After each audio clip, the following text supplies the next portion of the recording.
네, 첫 번째 이슈 청보호 전복 사고입니다. 지난 4일 밤 11시 19분께 전남 신안군 임자면 대비치도 서쪽 16.6km 해상에서 선원 12명이 타고 있던 청보호가 전복되는 사고가 발생했습니다. 침몰 후 선원 3명이 바로 구조되었고요. 어제까지 나머지 선원 9명은 실종 상황이었습니다. 그런데 오늘 오전 3시 22분경 청보호 내부 선실을 수중 수색하는 과정에서 실종자 1명이 발견이 되었습니다. 안타깝게도 발견 당시 실종자 의식이 없고 심정지 상태였던 것으로 전해지고 있는데요. 해경은 현재 신원 확인 작업을 진행하고 있고 이로써 지금 실종된 선원 8명이 남아있는 상황입니다. 구조당국 실종자 수색에 총력을 기울이고 있습니다. 야간에도 해경 함적 22척, 해군 함적 5척을 투입해서 수색 작업을 벌였는데요. 하지만 이 통발 같은 어구와 어망이 시야를 방해해서 이 수중 수색에 어려움을 겪고 있는 것으로 전해지고 있습니다. 해경 나머지 실종자 8명에 대한 수색 작업 계속해서 이어갈 예정인데요. 사고 선박을 인양하기 위한 크레인선이 어젯밤 현장에 도착을 했습니다. 오늘 오전부터 청보 인양 작업에 들어갈 것으로 보입니다. 네, 최선을 다해서 수색을 하고 있지만 추가 생존자 소식이 없어서 마음이 굉장히 무거운데요. 실종자 수색 과정에서 혼선이 빚어졌다는 이 얘기는 어떤 얘기일까요? 네, 구조된 승선원들이 당초 구조될 당시에 이 화물선에서는요, 실종된 이 승선원 9명이 선실 내부에서 잠을 자고 있었다, 이런 취지로 진술을 했었습니다. 그래서 이 해경이 선실 내부 에어포켓에 이 실종자들이 있을 가능성을 염두에 두고 이 청보호의 선체를 두드리면서 이 생존 반응을 확인하면서 수색을 실시를 했었는데요. 그렇지만 구조된 선원들이 나중에 해경 구조정으로 옮겨 탄 뒤에는 이 선원 대부분이 갑판에 있었다라고 진술이 달라지면서 이 수색의 혼선이 빚어지기도 했었습니다. 사고의 구체적인 원인은 아직 밝혀지지 않고 있습니다만은 선원 진술에 따르면 이 청보호가 워낙에 또 칭수가 있었다 이렇게 얘기가 나온다면서요? 네, 평소에도 위험 신호가 좀 있었던 걸로 보입니다. 구조된 선원 중 1명 얘기에 따르면요, 평소에도 배 오른쪽 엔진이 좋지 않았고 엔진 쪽 기관실에서 물이 새는 현상이 종종 발생했었다고 합니다. 사고 이전에도 침수가 계속해서 반복이 되어 왔다는 건데요.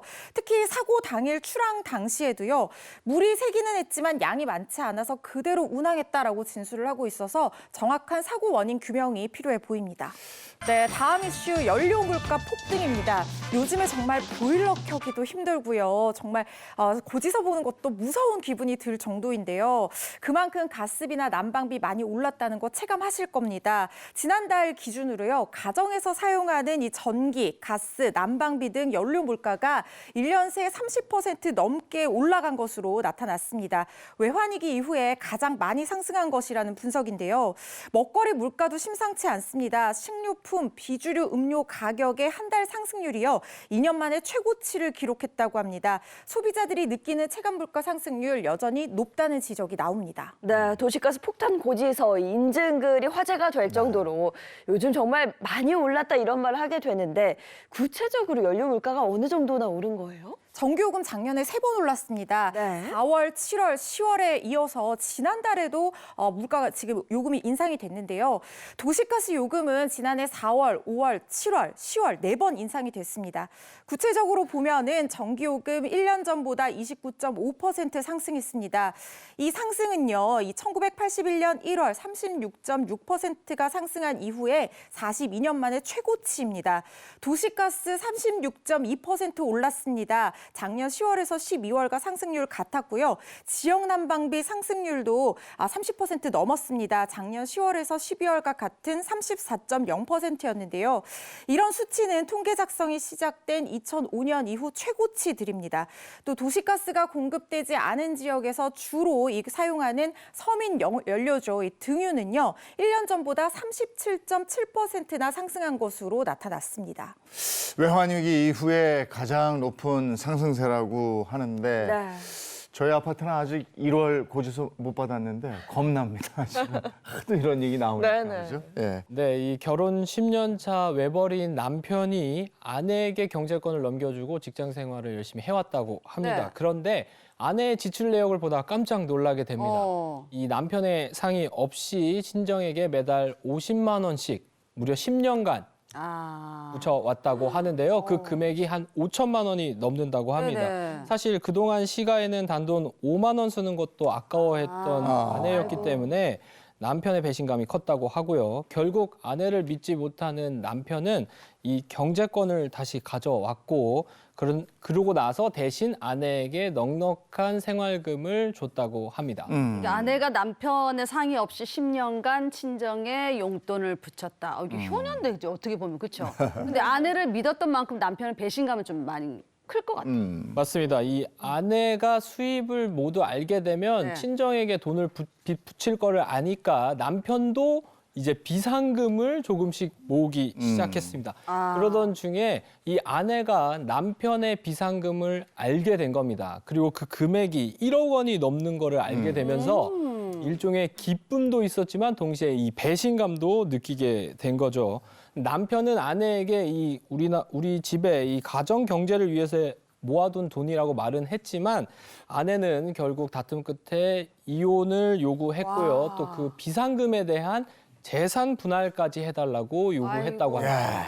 이제 상의 없이 친정 부모에게 다달이 네. 용돈 50만 원을 보낸 아내 그리고 비상금을 1억을 모았다는 말이죠. 네. 그러니까 이 결혼 파탄의 책임이 아내에게 있느냐 남편에게 있느냐 이건데 지금 액수로 보니까 비슷하네. 50만 원씩 10년이면 6천만 원에 이자 붙었으니까 좀 더. 그것까지 계산하셨어요? 또 남편은 1억에 1억 원. 네.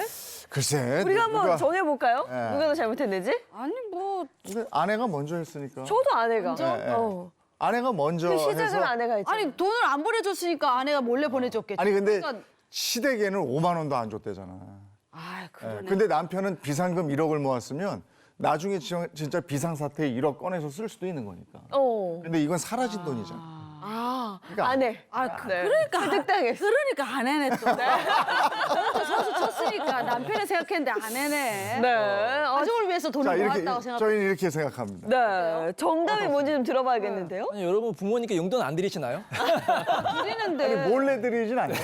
상의하고. 네, 자식은 사실 부모님한테 용돈을 당연히 법적으로 드려야 됩니다. 네. 그걸 부양료라고 하는데요. 네. 근데 문제는 뭐냐면 그 금액과 그다음에 배우자가 동의했는지 안 했는지에 따라 다를 수가 있어요. 예를 들어서 배우자가 뭐 어느 정도 알고 있고 그 금액도 어느 정도 상식성이다. 그러면 당연히 그거는 뭐 칭찬받을 일이죠. 네. 근데 문제는 뭐냐면 가끔 상담하다 보면은 이 아내라든지 남편이 거의 뭐 재산의 뭐 상당 부분 거의 뭐 수억 원을 주는 경우도 있고 그렇게 다 재산을 빼돌리는 경우가 있어요. 심지어는 이혼에 대비해서 빼돌리는 경우도 있고 그럴 경우에는 이혼 사유가 될 수 있겠죠. 그래서 항상 부부간에는 신뢰가 가장 중요한 거기 때문에 또 평등하게 뭐 본가와 이 처가 이 금액도 비슷해야 되거든요. 평등하게 생활하면 큰 문제가 없을 것으로 생각이 됩니다. 근데 비상금을 1억 원씩을 몰래 숨겨놨잖아. 이건 어떻게 이혼 사유가 될 수 있는 거예요? 옛날에 우리 아빠들이 10,000원짜리 양말에 이렇게 숨기고 이 정도 비상금이 아니라 1억 정도 되면 조금 문제가 있지 않나 이렇게 네. 생각하실 수도 있을 것 같은데 이걸 가지고 이혼 사유가 되기는 좀 어려울 것 같아요. 이거 하나만 가지고는요. 아. 비상금 1억 만들면 같이 쓸 수도 있는 거잖아요. 그럼요. 이런 걸로는 이혼하지 마시고 같이 쓸 수 있는 방법을 고민해 보시고요.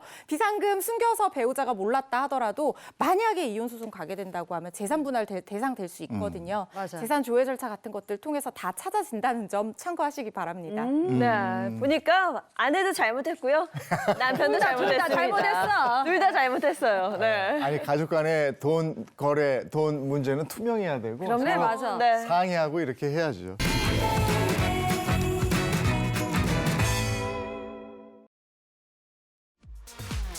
사랑의 열매 사회복지공동모금회가 지난 3일 서울 광화문 광장에서 희망 2023 나눔 캠페인 폐막식을 진행했습니다.